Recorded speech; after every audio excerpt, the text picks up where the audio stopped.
அரசியலும் ஏன் வந்து ஒரு கெரியர் ஆப்ஷனாக வரக்கூடாது? அப்படி வரணுன்றது என்னுடைய விருப்பம்.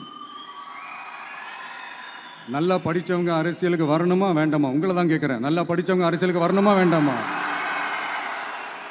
நல்லா படித்தவங்க தலைவர்களாக வரணுமா வேண்டாமா? ஓகே, உங்கள் ஆர்வம் எனக்கு புரியுது. பட் இப்போதைக்கு படிங்க, மீதியெல்லாம் அப்புறம் பார்த்துக்கலாம். அதே மாதிரி நீங்கள் படிக்கும்போதே மறைமுகமாகவே நீங்கள் அரசியலில் ஈடுபட முடியும். அது எப்படின்னா ரொம்ப சிம்பிள். நீங்கள் ஒன்றும் இல்லை, நீங்கள் டெய்லி இந்த நியூஸ் பேப்பர்லாம் படிங்களேன். படிக்க படிக்க உங்களுக்கே தெரியும், ஒரே செய்தியை ஒரு நியூஸ் பேப்பர் ஒரு மாதிரி எழுதுவாங்க, அதே செய்தியை இன்னொரு நியூஸ் பேப்பர் இன்னொரு மாதிரி எழுதுவாங்க. ஒரு செய்தியை ஒரு நியூஸ் பேப்பரில் ஃப்ரண்ட் பேஜில் ஹெட்லைன்ஸில் போடுவாங்க, அதே செய்தியை இன்னொரு நியூஸ் பேப்பரில் கடைசி பக்கத்தில் கூட போட மாட்டாங்க.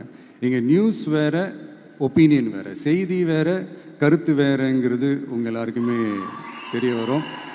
இப்போலாம் பார்த்தீங்கன்னா நிறையா இந்த மெயின் ஸ்ட்ரீம் மீடியாவுக்கு ஈக்குவலாக நிறையா இந்த சோஷியல் மீடியா சேனல்ஸ்லாம் இந்த நல்லது கெட்டதுன்னு இந்த ஒப்பீனியன்லாம் க்ரியேட் பண்ணுறாங்கல்ல, அதெல்லாம் நீங்கள் பார்த்தீங்கன்னா ரொம்ப ஈஸியாக ஒரு நல்லதை கெட்டதாகவும் கெட்டதும் நல்லதாகவும் நல்லவங்களை கெட்டவங்க மாதிரியும் கெட்டவங்களை நல்லவங்க மாதிரி இந்த மாதிரி புரணி பேசி ப்ரொஜெக்ட் பண்ணுறதெல்லாம் இந்த மீடியா சோஷியல் மீடியாலலாம் நம்ம பார்க்குறோம் இல்லையா? நீங்கள் எல்லாமே பாருங்கள், நீங்கள் எல்லாமே படிங்க, பட் எது உண்மை பொய்ன்னு மட்டும் அனலைஸ் பண்ண மட்டும் கற்றுக்கங்க. அப்போ தான் இங்கே உண்மையிலே நம்ம நாட்டில் என்ன பிரச்சனை, நாட்டோட மக்களுக்கு என்ன பிரச்சனை, இந்த சமூக தீமைகள் பற்றிலாம் உங்களுக்கு தெரிய வரும். அது தெரிஞ்சுக்கிட்டாலே இந்த ஒரு சில அரசியல் கட்சிகள் செய்கிற இந்த பொய்யான பிரச்சாரங்களை எல்லாம் நம்பாமல்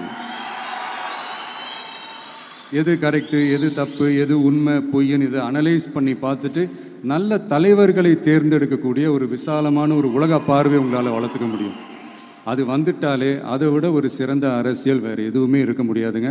அதை விட நம்ம நாட்டோட வளர்ச்சிக்கு நீங்கள் செய்ய போகிற அந்த பங்களிப்பு வேறு எதுவுமே இருக்க முடியாது. ஃபைனலாக ஒரே ஒரு சின்ன விஷயம், friendship ads fragrance to life. அதில் எந்த மாற்று கருத்துமே கிடையாது.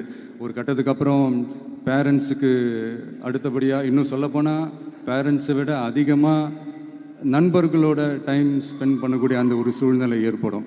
அதனால் நல்ல நண்பர்களை தேர்ந்தெடுங்க. நீங்கள் கேட்கலாம், நட்புன்றது அதுவாக அமையிறது தானே, நாம் எப்படி சூஸ் பண்ண முடியும்னு. அது ஒரு விதத்தில் கரெக்டு தான். அதனால் நான் கொஞ்சம் வேறு மாதிரி சொல்கிறேன்.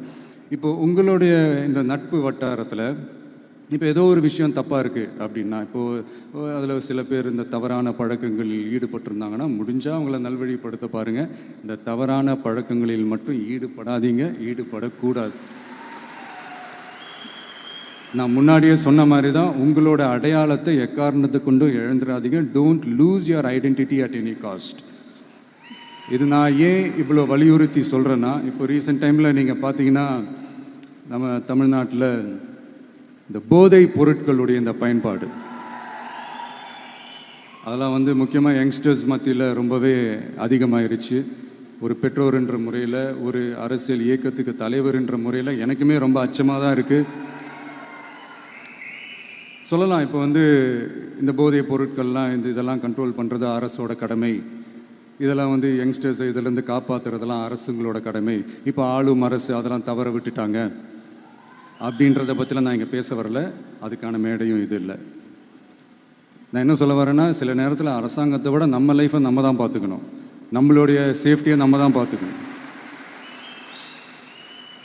ஸோ உங்களுடைய செல்ஃப் கண்ட்ரோல், உங்களுடைய செல்ஃப் டிசிப்ளின் அதை மட்டுமே வளர்த்துக்கோங்க. Say no to temporary pleasures, say no to drugs. எனக்காக இது ஒரே ஒரு வாட்டி ரிப்பீட் பண்ணுறீங்களா? Say no to temporary pleasures, say no to drugs.